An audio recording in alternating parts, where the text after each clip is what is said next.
Hello hello friends, ध्यान दीजिए आपने। ये जो है कक्षा 11 वालों के लिए परमाणु संरचना का लेक्चर नंबर 25 है। ठीक है, इसके पहले क्या था? लेक्चर नंबर 24 था। लेक्चर नंबर 24 में हाइजेनबर्ग के अनिश्चितता के सिद्धांत से संबंधित जो एक फार्मूला मिला था, वो फार्मूला क्या था? Delta X into delta P equal to greater than H upon 4 pi. क्या हुआ? Delta X into delta P बराबर या उससे ज़्यादा होगा एच अपान 4 पाई की। ठीक है, उससे संबंधित आपने बहुत सारे प्रश्न सॉल्व किए थे। आज आपको ध्यान दें, आज आपको पढ़ाया जाए कक्षक के बारे में। कक्षक और कक्षा के बारे में पढ़ाया जाए। कक्षक और कक्षा में क्या डिफरेंस? अच्छा ध्यान दें, अभी तक आपने क्या जाना है? आपने ये पढ़ा है, बोर मॉडल में आपको ये बताया गया है कि नाभिक के चारों ओर बहुत से वृत्ताकार मार्ग पाए जाते हैं, जिन्हें आप क्या कहते हैं? कोश या कक्षक कहते हैं। नहीं, कोश या कक्षा कहते हैं। नाभिक के चारों ओर जो है बहुत से वृत्ताकार, मान लीजिए आपका नाभिक है, नाभिक के चारों ओर बहुत से वृत्ताकार मार्ग पाए जाते हैं, जिन्हें कोश या कक्षा कहा जाता है। कोश या कक्षा में इलेक्ट्रॉन के पाए जाने की संभावना होती है। कोश या कक्षा में क्या पाया जाता है? इलेक्ट्रॉन। यही पढ़ा है आपने, किंतु वास्तविक घटना ये नहीं है। वास्तव में जो इलेक्ट्रॉन होता है वो कोश के अंदर उपकोश होता है और उपकोश के अंदर कक्षक होता है। कोश, परमाणु के अंदर कोश होता है और कोश के अंदर उपकोश होता है, उपकोश के अंदर कक्षक होता है। वहां इलेक्ट्रॉन के पाए जाने की संभावना बहुत ज़्यादा होती है। जानते कक्षक क्या है? पहले समझ लो। देखो, जैसे ये मान लीजिए आपने इसको कोश कहा। कोश में इलेक्ट्रॉन हर जगह नहीं पाया जाता। इलेक्ट्रॉन के पाए जाने की संभावना, मान लीजिए इलेक्ट्रॉन की इस रीजन में, इस क्षेत्र में इलेक्ट्रॉन के पाए जाने की संभावना ज़्यादा है। संभावना ज़्यादा होने का मतलब कि ये जो कोश है इसमें इलेक्ट्रॉन इस क्षेत्र में ज़्यादा रहने का चांस है, वो ज़्यादा रहता है, ज़्यादा समय तक यहाँ रहता है। जैसे कोश है ना, कोश इतना बड़ा है, इलेक्ट्रॉन हर जगह नहीं पाया जाता है। इलेक्ट्रॉन कुछ विशेष स्थान पर ही ज़्यादा समय तक रहता है, ज़्यादा समय तक पाया जाता है। उसी एरिया को, उसी क्षेत्र को क्या कहा जाता है? कक्षक। तो वास्तव में परमाणु कोश में नहीं पाया जाता है। कोश में कुछ एरिया होते हैं, उस कोश में कुछ ऐसे क्षेत्र होते हैं जो कि उपकोश के अंदर होते हैं। कोश के अंदर ऐसे क्षेत्र होते हैं जो कि वो क्षेत्र उपकोश के अंदर होते हैं। वहीं इलेक्ट्रॉन के पाए जाने की संभावना जो है अधिकतम होती है। मतलब अधिकतर केस में, अधिकतर समय तक जो इलेक्ट्रॉन है वहीं पाया जाता है। उसी एरिया को कक्षक कहा जाता है।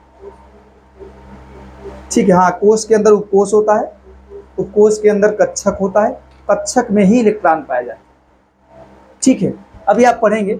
अच्छा देखो, यही बताया गया है कि कोश क्या है कि नाभिक के चारों ओर का वृत्ताकार मार्ग होता है, जिसे आप कोश या कक्षा कह सकते हैं। कोश या कक्षा या ऊर्जा स्तर भी कह सकते हैं। कोश या कक्षा या ऊर्जा स्तर। और कक्षक क्या है? कक्षक क्या कहते हैं? हाँ, कि नाभिक के चारों ओर पाए जाने, नाभिक के चारों ओर का वह क्षेत्र जहां इलेक्ट्रॉन के पाए जाने की संभावना अधिकतम होती है, उसे क्या कहा जाता है? हाँ, और जहां पर इलेक्ट्रॉन के पाए जाने की संभावना कम से कम होती है या जहां इलेक्ट्रॉन पाया नहीं जाता है, उस क्षेत्र को बोलते हैं नोडल तल, नोडीय तल। हाँ, नोडीय तल क्या है? कि हाँ, ऐसा प्लेन या ऐसा तल जहां पर इलेक्ट्रॉन के पाए जाने की संभावना शून्य होती है, मतलब वहां इलेक्ट्रॉन नहीं पाया जा सकता। कक्षक देखो, कक्षक क्या है? मतलब इस एरिया में ज्यादा इलेक्ट्रॉन पाया जाएगा, उसके अलावा भी एरिया है वहां इलेक्ट्रॉन कम पाया जाएगा। उसको नहीं कहना नोडीय तल। नोडीय तल उसे कहेंगे जहां इलेक्ट्रॉन पाया ही ना जाए। ऐसा तल जहां इलेक्ट्रॉन के पाए जाने की संभावना 0 होती है, जहां इलेक्ट्रॉन पाया ही नहीं जाता है, उस तल को आप क्या बोलते हैं? नोडीय तल। तो देखो ध्यान से, आपको बताया जा रहा है कि ये कक्षक क्या है, और उसके बाद बताया जा रहा है किसी कोश में या किसी कक्षा में 2 या 2 से अधिक इलेक्ट्रॉन रह सकते हैं। जैसे पहली कक्षा अगर आप जानते होंगे, या पहले कोश में 2 इलेक्ट्रॉन रहते हैं, दूसरे कोश में 8 इलेक्ट्रॉन, आपको पता है क्या? तीसरे कोश में 18 इलेक्ट्रॉन। हाँ, तो यही नहीं पढ़ेंगे आप, पढ़ेंगे भी आप। तो यही है कि किसी कोश या कक्षा में 2 या 2 से अधिक इलेक्ट्रॉन रह सकते हैं। लेकिन अगर कोई कक्षक है, कक्षक में केवल 2 इलेक्ट्रॉन रह सकते। कोई भी कक्षक हुआ उसमें मैक्सिमम कितने इलेक्ट्रॉन? 2 इलेक्ट्रॉन। अब देखो, हाँ, मैक्सिमम अधिक से अधिक, कम से कम 1 रह सकता है, अधिक से अधिक 2 इलेक्ट्रॉन रह सकता है किसी को कक्षक में। अभी कक्षक बनता कैसा है, अभी मैं आपको सब दिखाऊंगा। अब थोड़ा सा बताया जाएगा कि किसी कक्षक में 2 इलेक्ट्रॉन रह सकते हैं। जो बताया गया आपको ये थोड़ा ध्यान से सुनना है, ठीक है। अच्छा देखो ध्यान से, अब बताया जा रहा है कक्षक के प्रकार। जो कक्षक होता है मैंने बताया उपकोष में पाया जाता है। उपकोष 4 टाइप के होते हैं, यस पी डी एफ। उपकोष 4 प्रकार के होते हैं, यस उपकोष, पी उपकोष, डी उपकोष, एफ उपकोष। तो यस उपकोष में जो कक्षक होगा उसका नाम होगा यस कक्षक। पी उपकोष में जो कक्षक होगा उसका नाम पी कक्षक। यस उपकोष के अंदर पाया जाने वाला कक्षक यस कक्षक कहलाता है। पी उपकोष के अंदर पाया जाने वाला कक्षक क्या कहलाता है? हाँ, पी कक्षक कहलाता है। और डी उपकोष के अंदर पाया जाने वाला कक्षक डी कक्षक कहलाता है। एफ उपकोष के अंदर पाया जाने वाला कक्षक क्या कहलाता है? एफ कक्षक कहलाता है। ये जानते रहिए आप। और जो यस उपकोष में जो कक्षक होता है वो 1 पाया जाता है। यस उपकोष में कितना कक्षक पाया जाता है? 1 कक्षक, जिसको यस कक्षक कह सकते हैं, 1 यस कक्षक। और पी उपकोष में 3 कक्षक होता है, जिसको आप 3 पी कक्षक कह सकते हैं।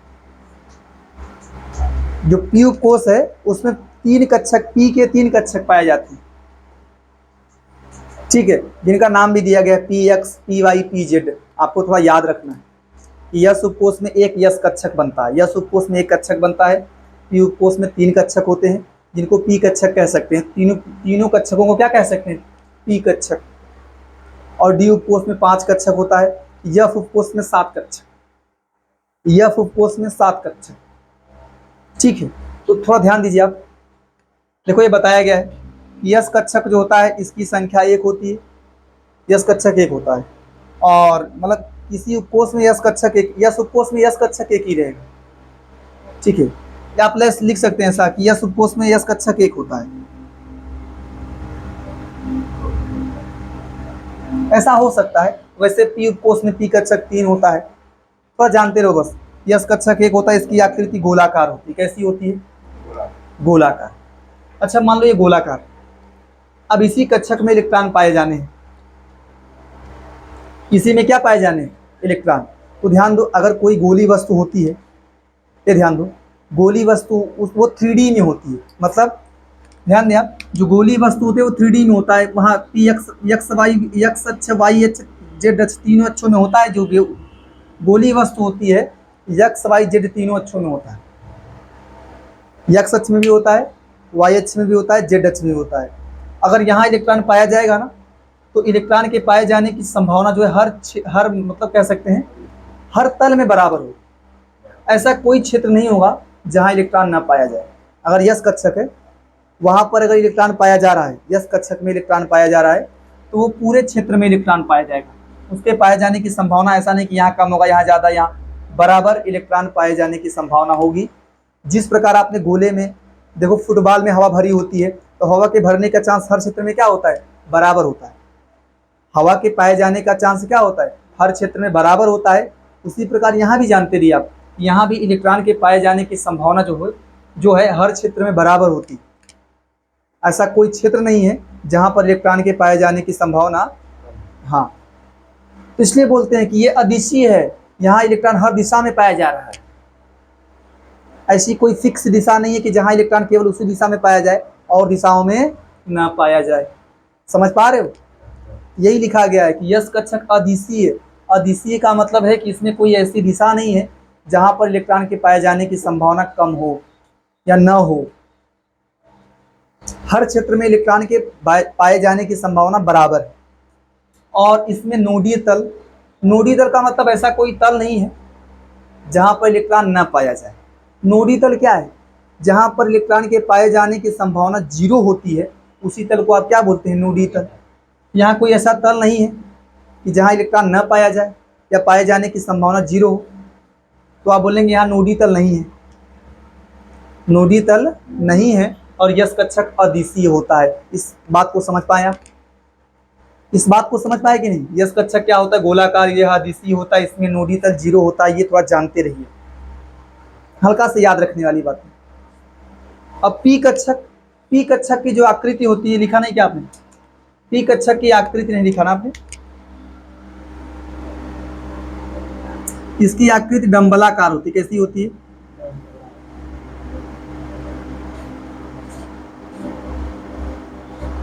डंबलाकार होती है।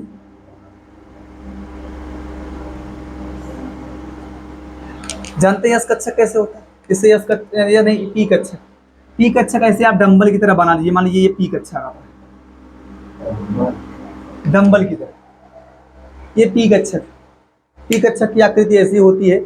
और जो यहाँ जो बने नहीं इनको बोलते हैं लोब्स। क्या बोलते हैं? लोब्स की संख्या देखो, ये पी कक्षक, एक पी कक्षक है। ऐसे ही 3 पी कक्षक पाए जाते हैं। ऐसे ही 3 कक्षक होते हैं। पी कक्षक ऐसे ही 3 होता है।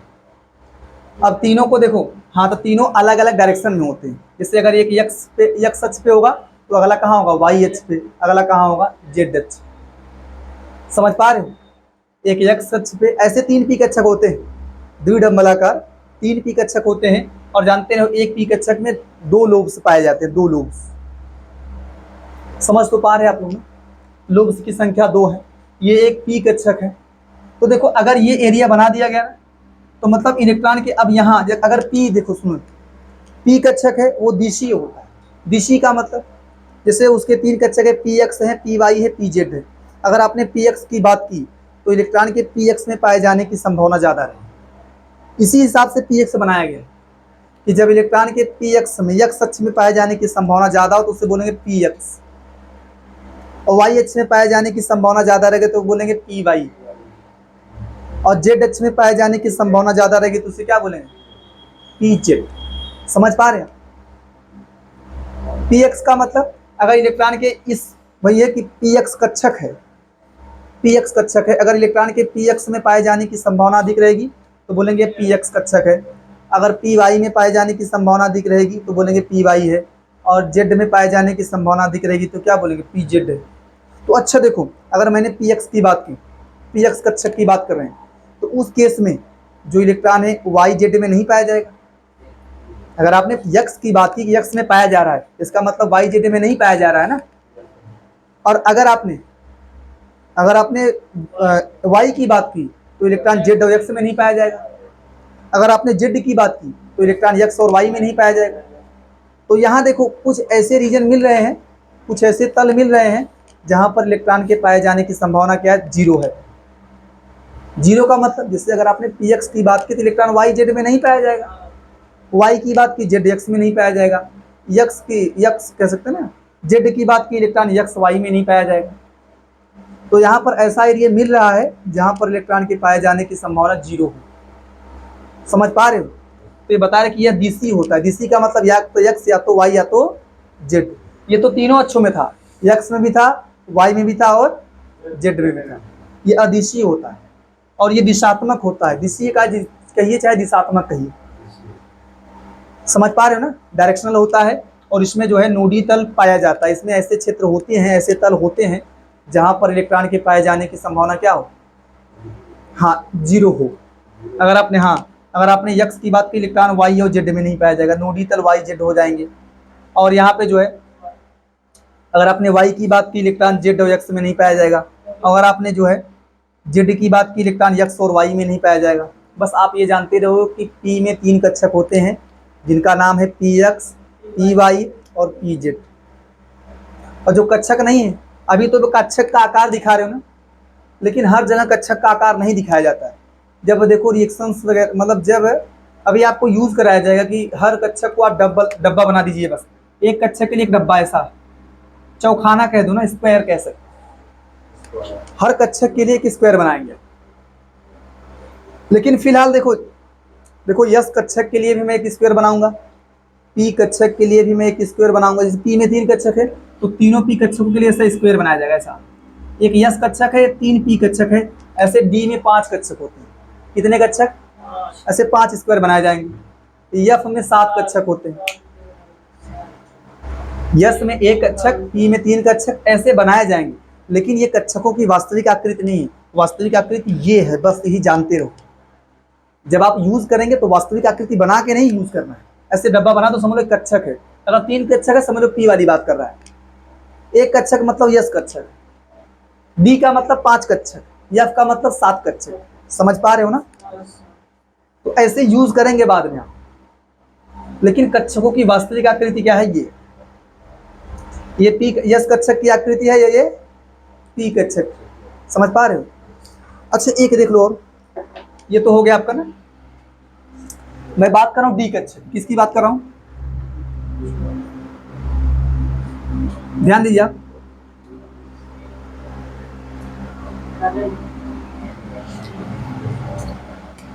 डी कक्षक,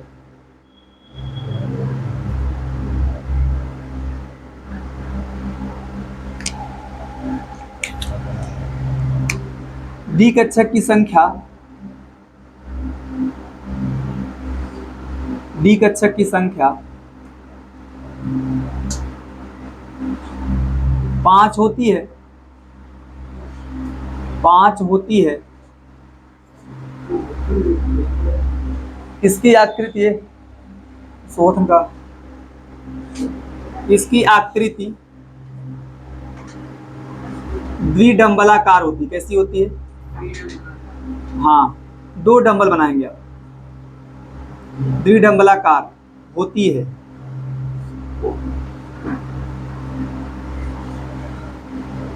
ठीक है, बोल देंगे ये भी क्या होता है? दिशी होता है, दिशात्मक होता है।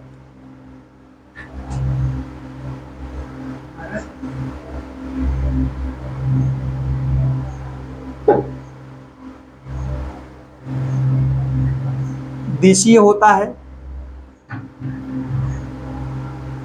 तथा नोडीय तल पाया जाता है।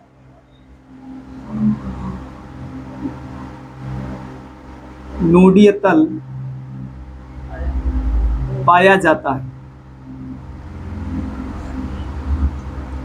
जानते हैं 5 कक्षक क्या है इसके? उन कक्षकों का नाम याद कर लीजिए। P X, P Y, P Z, ये पी कक्षक के टाइप है। वैसे ही डी कक्षक 5 टाइप का होता है, उनका नाम आपको याद रखना है। एक होता है D X Y, D Y Z, D Z X, एक होता है D X square Y square, एक होता है डी जेड स्क्वायर। क्या हुआ? ये डी कक्षक के प्रकार है। 5 प्रकार का होता है। एक D X Y, D Y Z, D Z X, D X square Y square और डी जेड स्क्वायर। ठीक है, आपके यूज में आते आते आपको याद हो जाएंगे। आप पहली बार पढ़ रहे हैं, थोड़ा आपको टफ लग रहा होगा, मैं जानता हूं, लेकिन जब आप यूज करेंगे ना, ये हमेशा आपके यूज में आते रहेंगे। पी तो अक्सर आता रहेगा, डी वाला कभी कभी आएगा, एफ वाला बड़ा कम आता है यूज। आप बस इसको याद रख लो। बस डी का 5 कक्षक बनवा दे रहा हूँ, एफ का नहीं बनवाऊंगा, बता दूंगा बस, बनवाऊंगा नहीं। ठीक है। अच्छा मैं तरीका कैसे बनता, तरीका बता रहा हूँ। देखो, अगर आप डी एक्स वाई बना रहे हो ना, देखो यहां पे अगर आप डी एक्स वाई बना रहे हैं तो ये एक्स ये वाई, मतलब एक को एक्स मान लो, एक को वाई मान लो। तो जानते एक एक्स अक्ष के ऐसा बना दूं, ये एक्स डी एक्स वाई का है, ये आपका डी एक्स वाई बना लो। ऐसे तीनों बना लो। एक को अगर आपसे कोई कहे बना दिए डी वाई जेड, क्या बनाना है? ये डी एक्स वाई था ना, अगर आपसे कोई कहे क्या बनाना है? D Y Z. एक और कहा होमवर्क करो।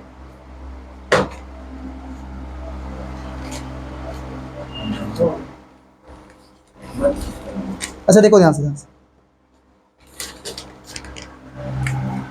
अगर मान लीजिए आपका आया हो डी वाई जेड, चालू हुआ डी वाई जेड। देखो ध्यान से, एक को वाई मान लो, एक को जेड मान लो। ठीक है, ऐसे बना लीजिए आप। अरे ठीक है, इसको बोलते हैं अक्ष के बीच बना है। ये सब, ये भी अक्ष के बीच है, ये भी क्या है? अक्ष के बीच में बना हुआ। एक और बनता है डी जेड एक्स। इसको कैसे बनाएंगे पता है? मतलब आप लिख लीजिए, आप एक को जेड मान लो, एक को एक्स मान लो, बना लो, ये भी अक्ष के बीच बनता है। ये 3 कक्षक याद हो जाएंगे आपको, D X Y, D Y Z, D Z X, आराम से याद हो जाएगा। ये तीनों कहाँ बनते हैं? अक्ष के बीच। डी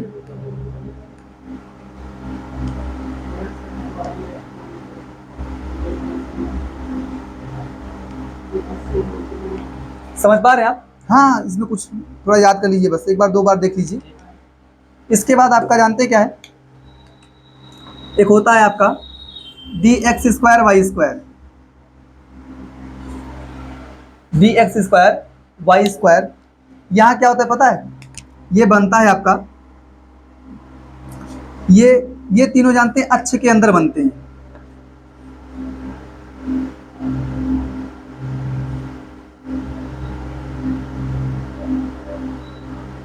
और जो यहाँ कोण होता है ना, 45 अंश का कोण होता है। कोण नहीं जानते, चलो बस जानते रहो D X Y, D Y Z, D Z X, ये तीनों जो कक्षक बने हैं, ये जो तीनों का कह सकते हैं हाँ स्ट्रक्चर बनाया गया है, वो अक्ष के अंदर बने हैं। डी एक्स वाई कब बनेगा? जब एक्स वाई कक्षक के बीच में बनेगा, कक्षक अरेंज्ड हो जाएंगे। ऐसे ही क्या हुआ, देखो D X square Y square जानते क्या है? जब ये अक्ष के ऊपर बना रहे। एक कोई अक्ष मान लीजिए आप,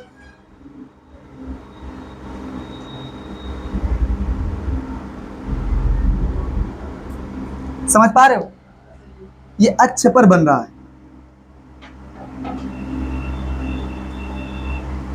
ये अक्ष के भीतर बन रहे हैं, ये अक्ष पर बन रहा है। और एक और देख लीजिए आप, अब इसके नीचे आएगा सबसे इंपॉर्टेंट, ये है आपका डी जेड स्क्वायर। इसका जानते स्ट्रक्चर कैसे बनता है? देखो इसका जो स्ट्रक्चर बनता है ऐसे बनता है,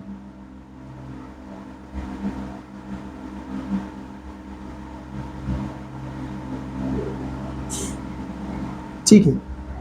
ये आपका डी जेड स्क्वायर का स्ट्रक्चर है, डी जेड स्क्वायर। ये D X Y, D Y Z, D Z X, D X square Y square. और ये क्या है आपका डी जेड स्क्वायर है। ये रट लो कि यहाँ नोडी तल, सब में नोडी तल पाया जाता है, बस इसको छोड़कर यहाँ नोडी तल की संख्या 0 होती है। तो थोड़ा रट लीजिए आप बस। डी कक्षक में, अब से कोई कहे डी कक्षक में नोडी तल पाया जाता है, हाँ पाया जाता है, लेकिन इसको छोड़कर डी जेड स्क्वायर एक ना, डी का 5वां कक्षक मान लीजिए आप, इसमें नोडी तल की संख्या 0 हो, ठीक है? या ऐसा गोला ट्रिक रट लो कि गोले की आने की वजह से कुछ भी रट लीजिए आप, लेकिन आपको ये रटना पड़ेगा कि यहाँ नोडी तल की संख्या क्या है? 0। यहाँ कोई भी ऐसा रीजन नहीं होता है जहाँ पर इलेक्ट्रॉन के पाए जाने की संभावना न हो। यहाँ पे हर एरिया में, हर क्षेत्र में इलेक्ट्रॉन के पाए जाने की संभावना होती है, इसलिए बोलते हैं कि नोडी तल की संख्या क्या है? यहाँ 0। यहाँ क्या है? नोडी तल की संख्या 0 है। ये तो लिख लिया आपने, ये लिखा होगा ना, पी कक्षक लिखा है कि नहीं? बस सुनो पहले, आप हल्का सा रट लीजिए कि यस कक्षक गोलाकार, नोडी तल 0, पी कक्षक डंबलाकार, नोडी तल 1, हल्का सा रट लीजिए। और बाकी इस कक्षक का नाम रट लो, P X, P Y, P Z, बना तो लेंगे आराम से आप इसको। और ठीक इसी प्रकार इसका भी तो बना सकते हैं, इसमें क्या प्रॉब्लम बताइए? आपको बता दिया गया ट्रिक कैसे बनाना है कि X Y, Y Z, Z X को अक्ष के भीतर बनाना है और इसको अक्ष के ऊपर बनाना है। बस आपको रटना है कि इसको डी जेड स्क्वायर को, जिसमें नोडी तल 0 होता है और इन सब में नोडी तल पाया जाता है, 2 नोडी तल पाया जाता है इसमें, यहाँ 0 होता है। समझ पा रहे? आपको एफ का नहीं बनवाया जाए, बस आपको बता दे रहा हूं कि एफ कक्षक होता क्या है, एफ कक्षक की संख्या क्या होती है। ध्यान दो, एफ कक्षक देख लो,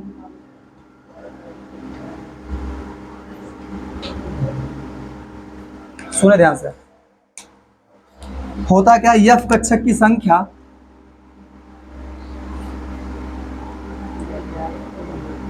एफ कक्षक की संख्या 7 होती है। कितनी होती है? 7 होती है। और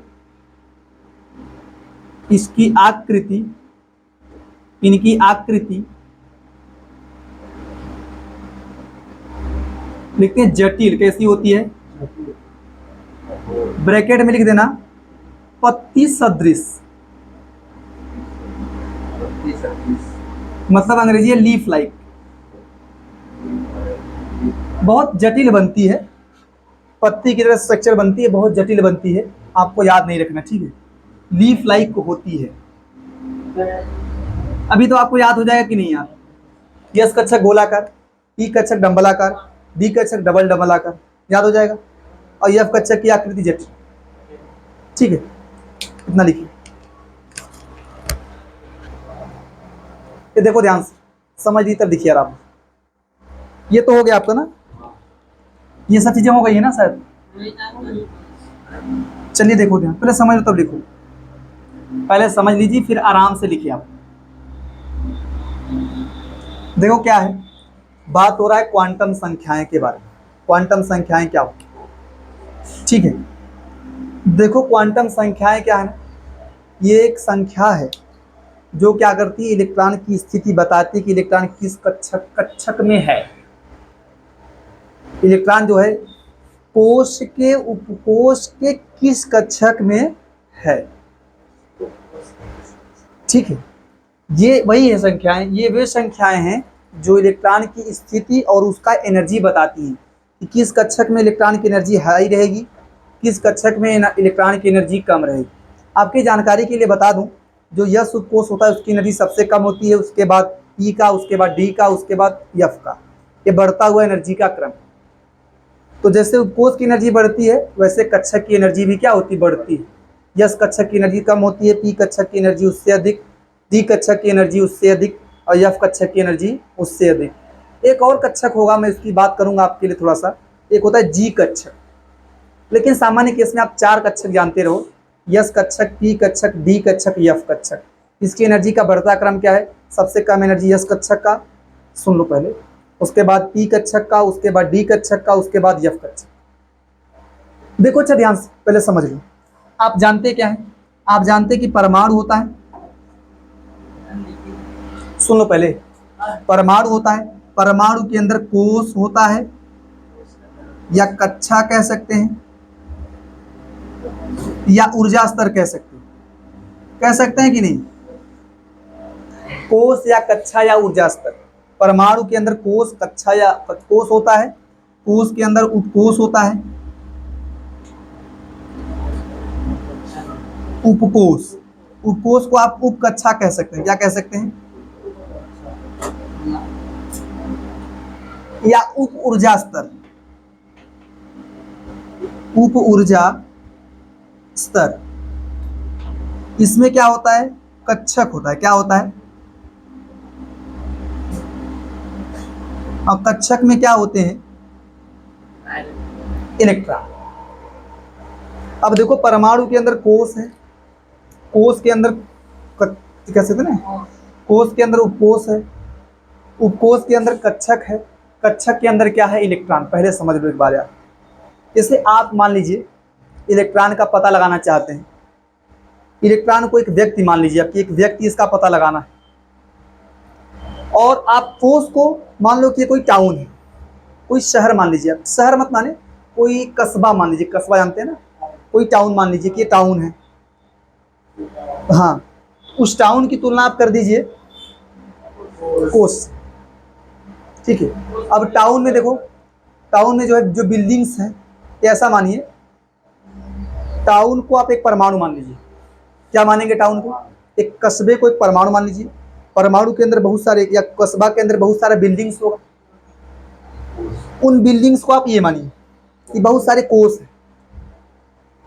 तो मान लीजिए, सुनो पहले, आप जो है किसी कस्बे को परमाणु मान लीजिए, और कस्बे में जो बहुत सारे बिल्डिंग्स हैं, किसी एक बिल्डिंग को मान लो कि ये कोष है, कोई बिल्डिंग है उसमें कोष, ठीक है। अब उसके अंदर क्या है, हाँ नहीं, उस बिल्डिंग्स के अंदर बहुत सारे फ्लोर्स होंगे, ठीक है। हाँ, कि उस बिल्डिंग को आप क्या मान लीजिए, फ्लोर्स, उसमें बहुत सारे फ्लोर्स होंगे, हाँ, उसको उपकोष मान लीजिए। और फ्लोर्स में बहुत सारे क्या होंगे, रूम्स होंगे, उन रूम्स को मान लो कक्षक। उसी में तो व्यक्ति रहेगा, व्यक्ति कहाँ रहेगा, रूम के अंदर। तो व्यक्ति को आपने क्या माना है, इलेक्ट्रॉन। ऐसे तुलना करो, समझ पा रहे हैं आपने, कि कोई टाउन, कोई कस्बा ले लीजिए, उसको एक परमाणु मान लीजिए। परमाणु के जैसे कस्बे के अंदर बहुत सारे, ए नलायक, बहुत सारे क्या होते हैं, बिल्डिंग्स होती हैं। आप बिल्डिंग्स को क्या मान लो, कोष या कक्षा मान लो। और उस बिल्डिंग के अंदर क्या होगा, बिल्डिंग के अंदर बहुत सारे फ्लोर्स होंगे ना भाई, बहुत सारे रूम्स, बहुत सारे फ्लोर्स होंगे। फ्लोर्स को आप क्या मान लीजिए, उपकोष। अब फ्लोर्स, शांत हो, फ्लोर्स में बहुत सारे रूम्स, मान लो कोई फ्लोर हो गया, ठीक है। अब फ्लोर्स में बहुत सारे रूम रहेंगे, उन रूम्स को आप क्या मान सकते हैं, कक्षक में क्या रहेगा, वही इलेक्ट्रॉन, ठीक है।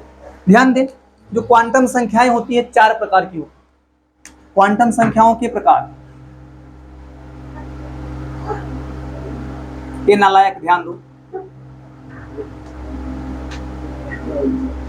क्वांटम संख्याओं के प्रकार जानते हैं कौन कौन सी होती हैं? क्वांटम संख्याएं 4 प्रकार की होती हैं। क्वांटम संख्याएं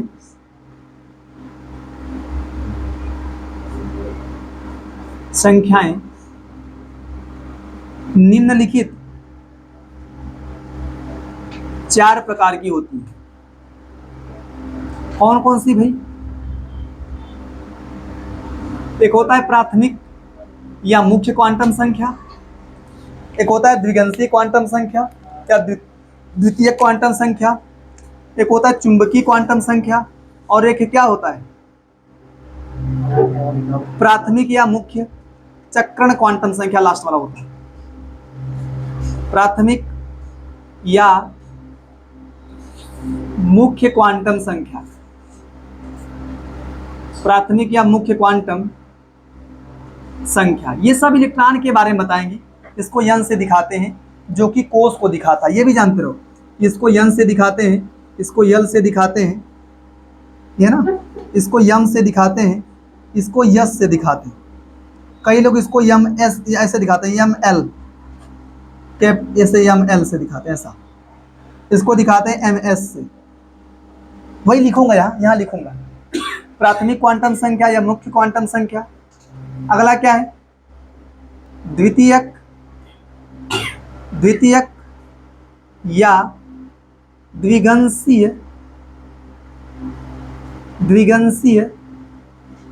क्वांटम संख्या।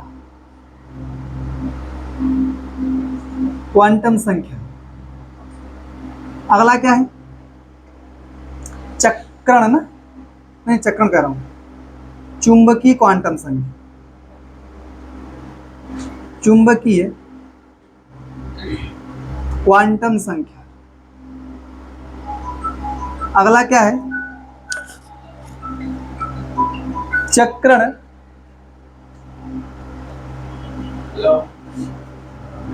चक्रण क्वांटम संख्या।